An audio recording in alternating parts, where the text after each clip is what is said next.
All right, ladies and gentlemen, we are back. Game number 2 of our semi-coverage here for Kings of the Storm number 12. Coming at you in just a moment. Wildfire down 1-0 as newcomer Magikarp with a very solid game, Haas. It was definitely very impressive. And finally, we have broken the streak. We are going to Garden of Terror. Yeah, buddy. Absolutely. So, as I said at the end of the last game, I said I think Magikarp will get 60% of their picks that they had that game. ESV Wildfire take away 3 of them straight away. All right, well, Hammer, they pick Uther, they pick Valor. Who was first pick? I guess it was Wildfire. No, Magikarp's. Okay, so Magikarp's first. They start off with the Illidan band. We go into the Sergeant Hammer. Where is she? There she is. So yeah, the polarizing picks are out of the loop. And the first pick into the Rhaegar, we had the Uther last time. I got you said Magikarp was first. Damn. Let's try this again. I'm hitting all the wrong buttons, sir. Who got first there? Magikarp banned first. Okay. Because they're on their 4th pick now, which is their 3rd rotation. Yeah. So I've hit all the right buttons now. So I'm just going to keep bringing them up. They took Rhaegar first pick, which was banned in the previous game, so it's an understandable first pick. We all know how strong Rhaegar is. ESV respond with the Uther Valor, taking away 2 picks that we saw Magikarp play in the previous round, 2 solid picks. Magikarp then get their choice of tank here, of Diablo, and of course Zagara, the pushing power that they like to run with Diablo. And then ESV respond with Tacita and Nazebo. And for ESV's last pick, I expect to see an ETC out from them. But Magikarp, they have 2 picks, and they've eaten a lot of time into their bonus pool. They need a support here. They have their support, so they're just going pure damage here. They don't have Valor, they don't have Hammer, they don't have Nazebo. Tychus is a good pick. And now maybe, Tyrande is an option? Zeratul, again, hasn't seen much play, and it doesn't make sense into the Tacita. I don't know, they're not left with much. All right, I've hit all the right buttons in all the right orders. Got a Tychus now to be added to all this. You said, they're going to get majority of that draft, and bringing Diablo and the Zagara combo once more. I mean, at this point, why break if it ain't broke? Yeah. Why change it? If it ain't broke, don't fix it. That's exactly it. Thank you, sir. So Diablo, Zagara, Wombo, we saw them solo heal with the Rhaegar in the very first game that we casted with them. They did have, of course, Uther last round, but in terms of a last here, what kind of picks could they actually add to this? They have traditionally gone with the single tank and the single heals, so... Whoa! The dunk! The Asmo dunk. All right. That'll be interesting. I haven't seen Magikarp on this, but, other than Tempo Storm really bringing Asmodan to the table, I haven't seen too many other teams kind of with that perfected practice that Tempo Storm I've seen one team in EU jump on the bandwagon, and that's it. And they're not even like top tier, like top 8 team. They're just outside it. So it's an interesting one here. They certainly add damage, but they lose their early game, but that hasn't been their best point anyway. I guess that kind of makes sense considering their playstyle. You can really make up, if you don't get super far ahead in the early game, like if you don't kind of get wiped at a level 8 to 10 kind of situation, you can really bring this back. Garden of Terror, of course, is going to be the map here, and if you can do some decent seed control, you can counter push with your Terror. It's really easy to kind of come back into it. It's not over until that Nexus core does bite the bullet. So coming back and forth in this, Magikarp hasn't had the best of their early game scenarios, but this is definitely looking more of a late game comp anyways. The Asmodan is really going to be looking to power up past 13 because he should have a decent amount of Q stacks on top of that, plus the Black Pool. And of course, we're going to be looking at the triple overkill from Tychus and the Odin, the Maw, and Apocalypse combos as well. So it's doable. It is doable. And ESV taking a long time on this pick. It's going to be their tank because they needed one. Yeah. Stitch's solo tank's an interesting one. You're not a fan. I'm not a fan of Stitch's solo tank when ETC's open, especially when ETC's open.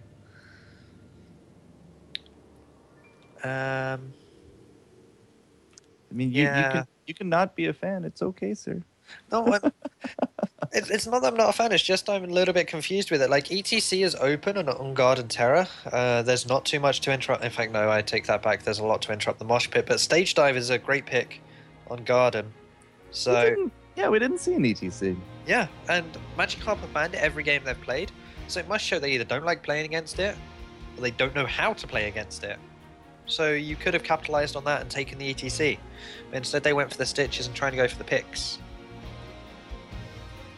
Well, we'll have to see if that actually ends up working out for them. The full tank Diablo has been doing work for sure, and he is the only hero now with that resurgence left. And we saw that actually used in multiple of our engages. The Diablo would die, the team would start backing off, Diablo would rejoin the fight. And some teams are just not prepared for that anymore, since we really removed the mentality of playing against the resurgence.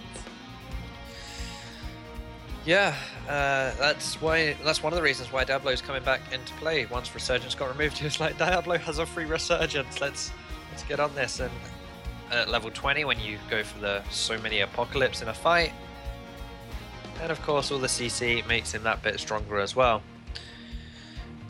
The question here, though, what is there to interrupt Nazeebo except for a Blackpool dunk?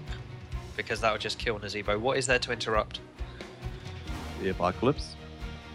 Yep. So Nazeebo can't ult until Apocalypse has been casted. Not quite true. With good timing from the Uther, you can actually cast the cleanse and negate the 1 second with that 1 second invulnerability. That's the only way around it. Yeah, like 1 extra second, yeah. But even so, that is a lot to put in. A lot to put in. Yep. I mean, in the heat of the moment, you really got to have a very cool head on your shoulders in order to make that happen. But, hey, it's the rise of the Gargantuan, sir. Today we're seeing a groundbreaking match. Very likely not. I've seen some games with the Tychus laser, and people are always just like, the Tychus laser is fantastic when it's left alone. I got to underscore that, bold it, italicize it. When it's left alone. All these big AoEs, some of these big AoE team comps coming forward, they will not live. That's why you're not really going to see a Gargantuan, not in this meta. But as you guys can hear, we're ticking away. It's going to be the Garden of Terror for game number 2. 1-0 right now for the Magikarp, as they're looking for game point. Can ESV Wildfire bring this back with this comp? Well, we're about to find out. Yeah, they certainly need to, because of course if they lose this, then they drop to the 3rd place match if there is one. And that'd be a shame for ESV. They're a household name over in NA. 2 teams. Strong organization. They have yet to break into that top tier where you've got your Tempo Storms and your EGs and your so on and so forths. I like the team of Wildfire. They've been around forever, but they've traditionally dropped against some of the bigger names and even some of these newer names. Yeah, maybe so. Either way, we're gonna have to see what they can do. Wildfire on the blue once more, ladies and gentlemen. Tsunami, Iacona, Pickles, Wargreymon, and Bims. They're going to be looking for the win. And Magikarp is so close to becoming a Gyarados. They just need 1 more level in order to get to their final form. The bot lane, Kotank, Tien on Azmodan this time, rather than the Hammer. More or less the same playstyle, just throw things at the enemy from range and try and win. And Rhaegar is the support. Diablo is Lock Daddy again. And of course, Sagara played by X-Storm. They're going for trying to get a hook here, ESV. And they're going to get it onto an Azmodan. I really like that hook position. Oh, that is a fantastic hook, but I'm not entirely too sure the hit points are going to be there. TN2389, one of the big leading features of early game Azmodan is that he's actually tied for health scaling with Stitches. So it's kind of hard to really bring him down. We couldn't get in front of him for the body blocks despite the fact we had the Uther stun. And it looks like he's going to be okay. He will miss out on a wave, which will put him behind a little bit with that Q stacking, but a cheeky hook and almost the first blood. ESV, they're not taking any chances. They're going to do it again. Look at this. This is a great way. Oh, considering that was blind as well. Yeah. That was really well timed. Just so close. So yeah, and that Q has gone to waste, that Globe of Annihilation, not finding anything. When watching, I'm going to rely on you to do the Q counter here. I was going to say, when watching Asmodan, it just reminds me of Nasus. When Nasus was competitive in League, you just like hover over it every 2 minutes or so, and they're going for... it's nighttime. So they're going to grab these seeds. We're going to go for the aggressive ones here, while Uther zones out. And this is really smart play. They're going to grab these seeds, 15 for free, and get the hook onto Honey Dip. Really nice body block, and they need the stun, but Uther was zoning. That was a shame. That's 2 for 3 hooks though over that wall. That is something I'm gonna have to kind of bring into my solo queue play. That wall hook right there is absolutely fantastic.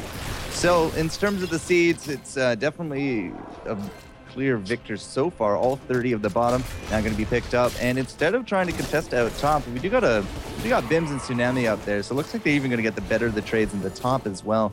You can see as well, Stitches, Pickles, and Wargreymon, they're working their way on the big guy. We're going to be looking at a very early plant terror.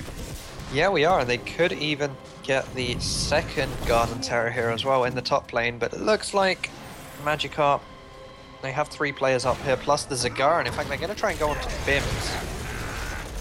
It's the thought. Does he not have the Dimensional Orb? No, he totally does, and we don't have anything else really in the bag to stop him out, so won't be a kill, but as I said, growing already. It's going to be a 3-minute, ridiculously early Garden Terror. ESV is very on point with their seeds. Yep, they've got this Garden Terror, and they can't deny this Garden Terror away, but they can stop them getting a Terror of their own here. They're going to be on a pretty high count. The first Terror, though, can be a little bit counterintuitive. Yes, you get a Garden Terror, great, but it's so squishy that you only really get maybe a wall from it.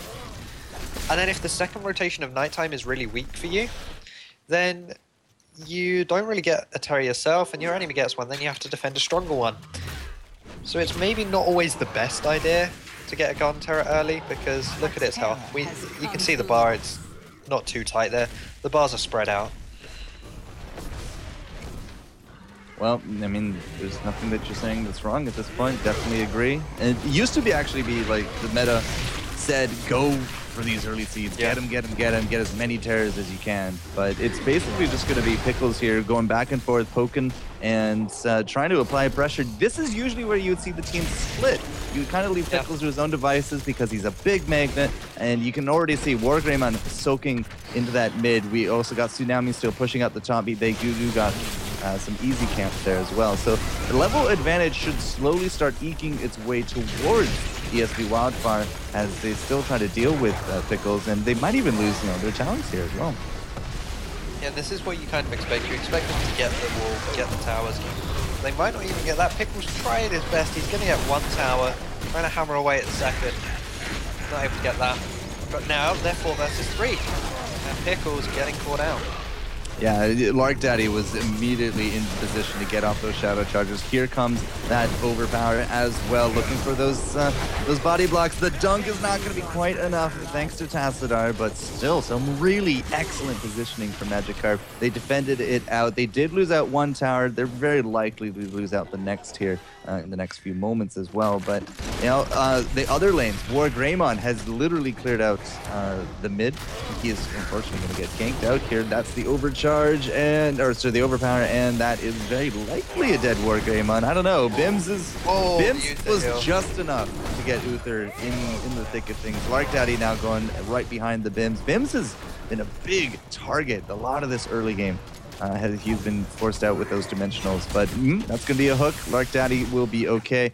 Not a problem there. What did Tsunami get done into the top during all that? Well, not much. Zagarn is a really nice counter pusher in that regard. Still, level 10 hype is coming our way, Haas. Level 10 hype indeed, and I expect a Divine Storm, a Gorge, no Putrid Bile, Ravenous Spirit. No Gorges today. I feel like Strafe could work, because you're mobile enough to dodge the Rain of Vengeance. I feel like Strafe could work here. And there it is. And claim so that will be, well, we're gonna have to see if that combo actually come to fruition. The Divine Storm and the Bile for the lockup on top of the melee and top of a lot of these team fights. Will that be enough space for the Ravenous, for the Strafe? Well, we're gonna have to find out. We do got 10 on the flip side, and as we expected, it is the Apocalypse into the Devouring Maw. and the black pool for Azmodan. So he should start really getting those Qs starting to stack him now. Yep, and because it's nighttime, it must be Q counter time. He's currently on 20. So he's got 10 CS with it, and Rhaegar will forward this easy camp. Really nice rotation. Still at ESV. 6.5 minutes, plus 20 damage. As I said, I have not yet seen anybody that has beat out Tempo Storm with their practice of that. Yeah. Not Zoya. Arthalon would be something close to 70 by now. Yeah, I think when I casted Arthalon's Azmodan, I'm pretty sure he was around at like 200 by about 18 minutes or something like that. It is insane. Absolutely. Practice makes perfect. Indeed, that is definitely something very applicable to the Azmodan strats. We're able to not pick up enough seeds. X-Storm, the Zagara, is going to be piloting the suit into the bottom lane. Honey Dip is the lone defender down here, but he did die after the Merc invasion, and again, then Red actually got kind of bullied out of the seeds up top. Either way, X-Storm and crew, they do got exactly enough. And at the same time, ESV, they're going to be bringing their second terror to the fight. So it's going to be some Shambler on Shambler action. Iacona is a plant, could not dodge out, will go down. That black pool in the channel at the end of it all. Lark Daddy, however, is going to get a hook into the Divine, but it's going to be a very safe Ancestral. And instead of pushing out, X-Storm's actually going to start on these seeds, and he's going to start throwing some flower pots into the bottom as well. Yep, Solo pushing that while his team are taking this Terror. They're not going to get a second one from it. And you can see that ESV got just enough. And they are on 0 after their Garden Terror. X-Storm, he's got that bottom... In fact, no, he got one tower down bot. And now he's going to rotate mid. But his main job there was to just distract the enemy team. While the rest of his allies could get those 60 seeds on the board. And now there's the difference in strength when it comes to these Terrors. We got 13 seconds left for Magikarp. Bims, however, has a full minute on it, but look at the rate of melt. Bims is not looking so good. He's going to get body blocked between the tower and TN289, and Bims is literally only going to get one fort out of this Terror, and there it goes. The rest of the team is now starting to collapse, and this is not exactly the prime position here for Magikarp. They are a little bit more split, and they are being invaded. TN is going to be staying safe at the side. Here comes the Apocalypse and the Dunk War. Greymon is actually going to just avoid it out. Did get off that strike. Massive damage as Diablo goes down. The Ancestral was not enough, and Honey Dip on that cooldown is going to drop. There goes the Zagara as well, and it is a 1-2-3 punch. Diablo is back in because of his passive, but still massive damage is being done across the board here from ESV.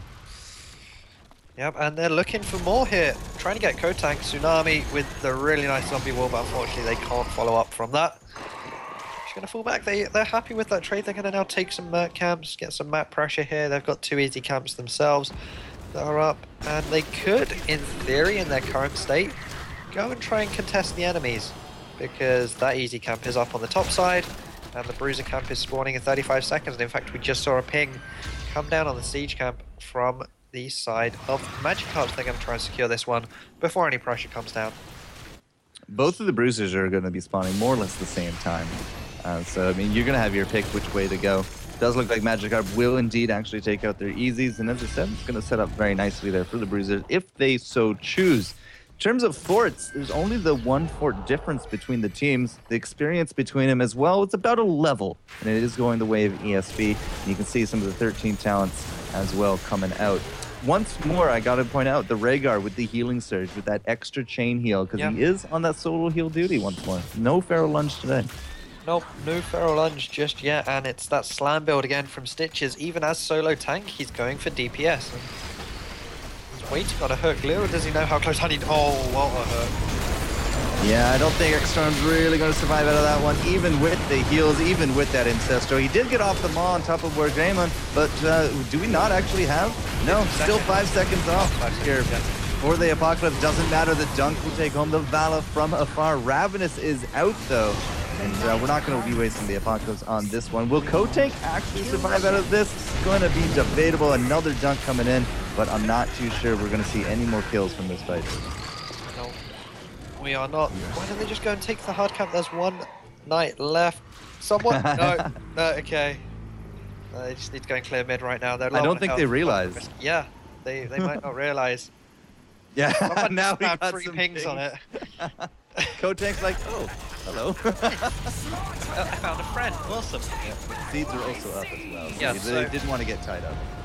ESV right now, they're in a dangerous position. Even if they get an entire one side of seeds, they don't have enough for a Terror. That would be... No, it's 90 seeds a side, isn't it? Yeah, they were on 0. Oh, They've right, just taken okay. 2 of the smaller camps. Yep. So Bims has to try and steal these away. He needs 10 from this camp of 15. Unfortunately, yeah, he has that Got it. clairvoyance down, and they're going to have this. They've It got will be Shamblers yet again from both sides. Yep. As I believe Shane described it, kale on kale. Broccoli thrown in there as well, and some lettuce. Is that what it is? Yep. 16 hype is achieved, almost 17 here for ESV. They really want to try to push this forward, sprint forward, but the Golem actually stops out Iacona. That allows us to reposition. Here comes the 16 talents if they can, as quick as they can. That's going to be the Apocalypse. The Ravenous is going to be out, however, nothing to stop it. Lark Daddy with the save.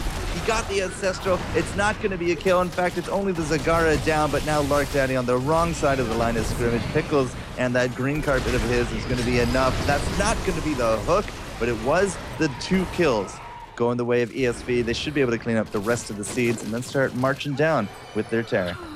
Yep, but now the question is, do they start their camps before the enemy gets a Terror? The pings are yes. They got 28 seconds left on it. Nobody's going to be taking this Terror. Yeah, they're going to leave it to Diablo, so they can't get camps. But one of the problems, see, for a long time, teams were like, let's get these camps before they disappear. But are they much use? That's the question here, because if the enemy has a Garden Terror, they're just going to stick a plant pot in that lane and those camps are going to disappear. Admittedly, if you have a Terror and your opponent doesn't, great, take them. But if you know your opponent has a Terror, it may not be the best time to take these camps, as we're going to find out in mid. Totally go with that, for sure. We do got Earthgrasp Totem set up here for the Rhaegar, so they are going to be looking... That can actually lead into some really fun combos. The Earthgrasp into the APOC or into the Dunk coming out from TN82. And the Dunk is actually hitting pretty decently now with that Black Bull, about 700 or so. Not the end of the game, not the end of the world, but it is definitely doing some damage. So Healing Ward actually went out. Not entirely too sure why the totem came through with Rhaegar, but a very defensive Terror coming out from Extone. Yeah, they can't really push for this, although their side lanes are doing the job for them. They just have to defend this one. They have the extra 20 seconds that ESV don't have. They have some extra health in there as well. Bims, well, that's not going to help. I think that's a very nice Mind Storm though, but they are able to get the pick on Spiker, so they've done some good work here, ESV. The only problem is their Garden Terror is going to run out, but they've done enough damage to X-Storm to nullify the loss of their own. In fact, X-Storm falls before Bims. And Bims still has another 18 seconds. That should be 2 flower pots if he survives through it. Will not. And that's all right. They did the damage. They got the gate. They even got the kill and the pick on top of Tychus. That was a fantastic hook coming the way of Pickles. And now it does look like, you know, it's no rest for the wicked. Lark Daddy's going to come straight into this, but he's really regretting that now. That's not going to be the Apocalypse combo either. We did take home 2 people with the Mom, but there's no follow-up. There's no Tychus. And now, once more, it's going to be Magikarp on the defensive. And that's a nice hook onto Azmodan. Look at the body. That's so easy. So easy. So, 19-17, about a level and a half. We're looking for their first keep on the back of this, and we can't muster a 5-man defense for Magikarp. They just continually faint, more or less, and now they don't have their full lineup. And it's really, really hard to defend in a late game when you're not 5. Yeah, it really is. And once you lose your keeps, this happens. ESV, they're just going to split up. They're taking this bot easy away, they're taking the top easy away, and then Tsunami's going to go and take the top hard, or at least start it.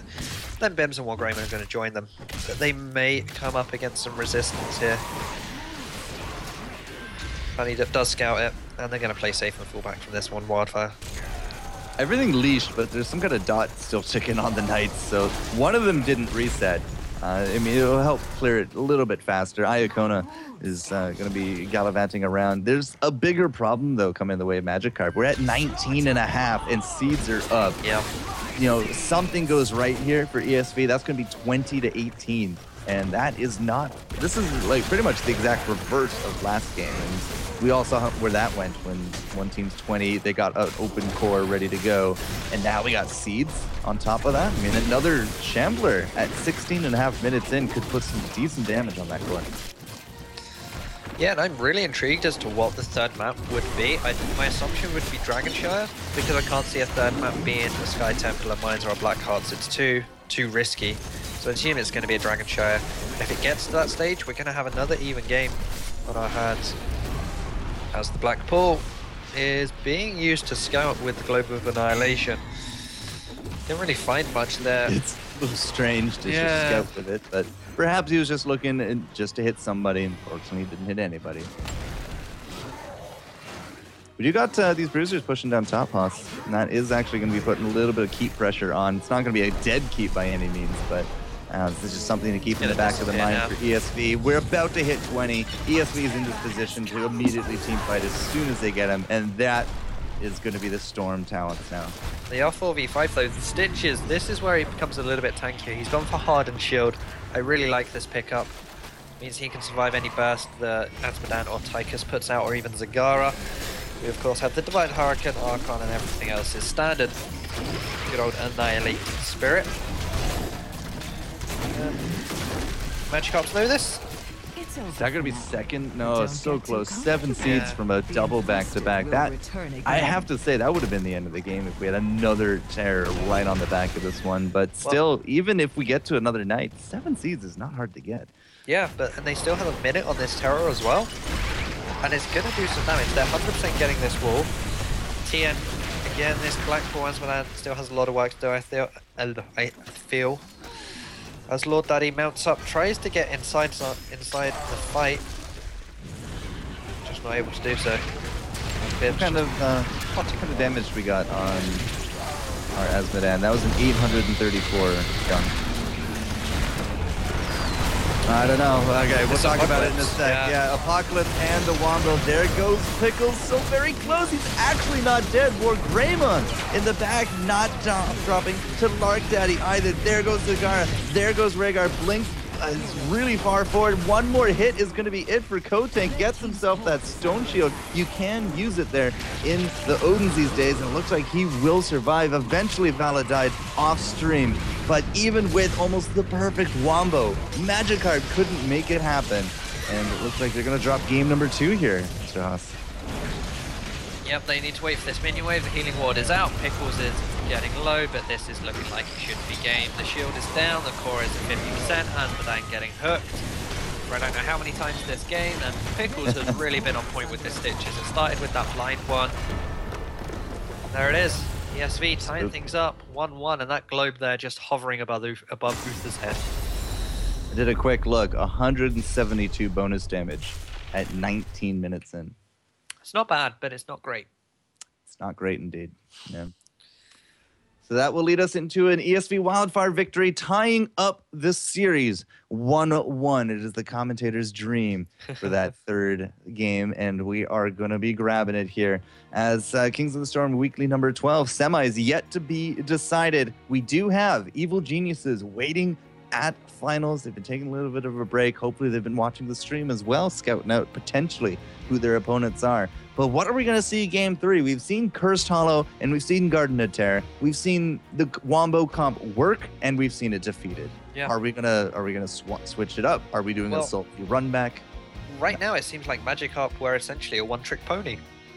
Uther, Vala, and Hammer were taken away, and that's what happened. They still had the Diablo Zagara, they had the potential of a Wombo,